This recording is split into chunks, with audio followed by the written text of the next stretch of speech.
Hello everyone! Welcome back to our channel, Team Nina!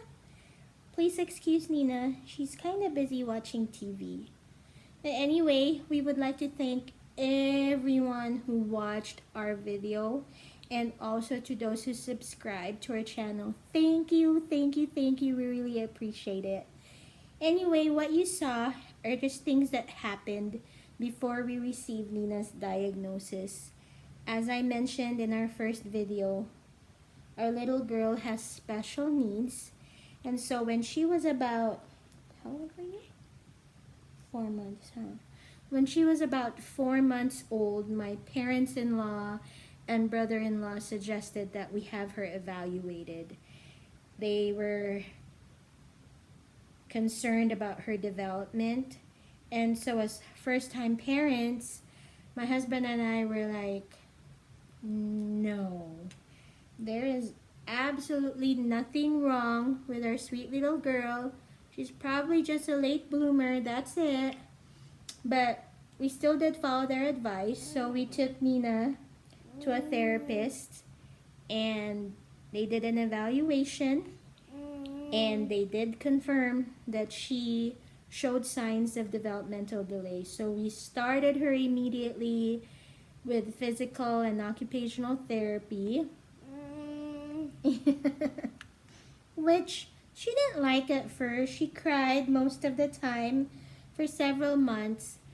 And then by September of 2016, I found myself meeting with the neurologist to get her diagnosis.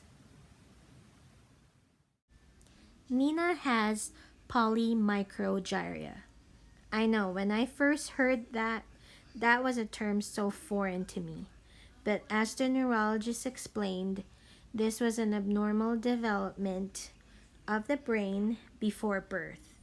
And from the term itself, poly means many, micro means small, and gyria, this refers to the folds in the surface of our brain.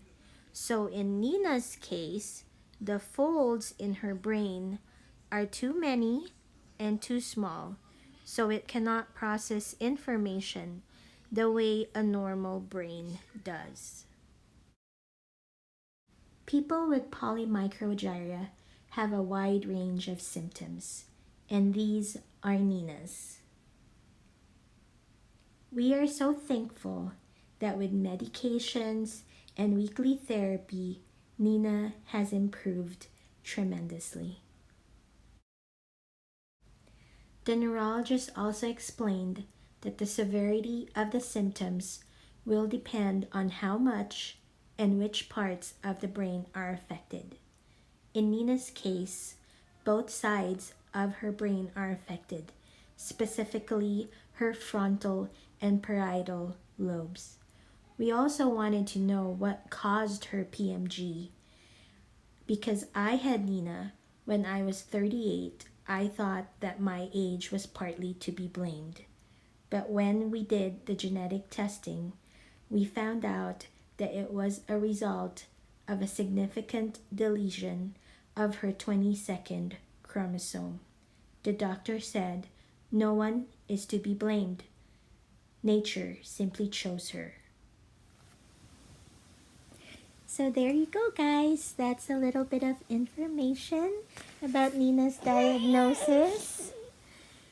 I know that with everything that we have learned as parents about Nina's diagnosis, sometimes I wonder, as a mom, what goes on in this little girl's mind when she sees other kids that can walk, they can talk, they can run, sing, dance, and do all these other things.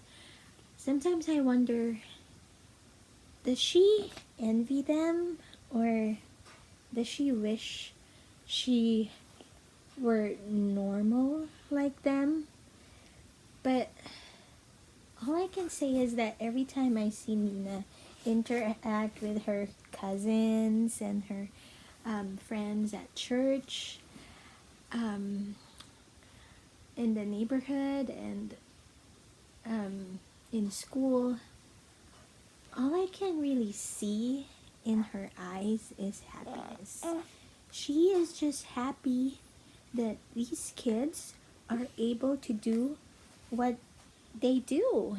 And maybe in her mind and in her heart, she has accepted her reality that this is where she is right now, and she is just choosing to be happy still despite all her physical limitations.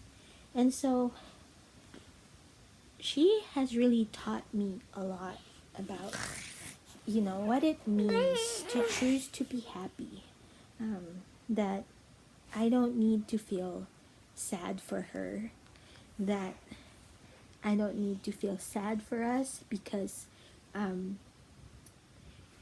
we don't have a child that can do things that other kids can do, because we can both make the most out of our situation and we can still choose to be happy. And so I hope that for you guys that are watching, that whatever situation you are in, we can take a lesson from a girl with special needs, that we can always choose to be happy.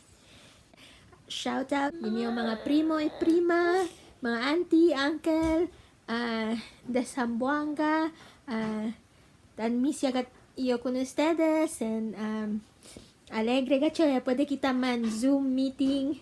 We hope you like this video, and we'll see you again in the next one.